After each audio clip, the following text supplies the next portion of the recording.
بسم اللہ الرحمن الرحیم۔ السلام علیکم ورحمۃ اللہ وبرکاتہ۔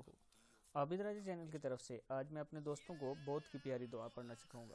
جب بھی کسی بیماری میں مبتلا ہو تو یہ ذکر کیا کریں، جو دعا میں آپ کو بتا رہا ہوں یہ پڑھا کریں، انشاءاللہ آپ کو شفا ملے گی۔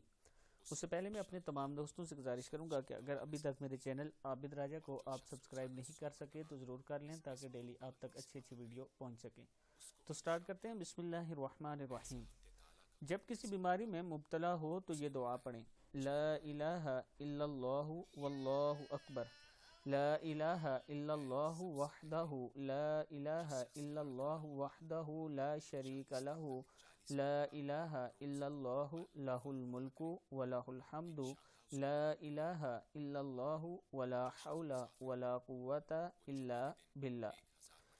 جو شخص بیماری میں یہ کلمات پڑھے اور پھر مر جائے گا تو اسے جہنم کی آگ نہیں کھائے گی۔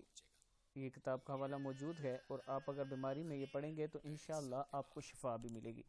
اس ویڈیو کو آگے زیادہ سے زیادہ شیئر کریں۔ السلام علیکم ورحمۃ اللہ وبرکاتہ۔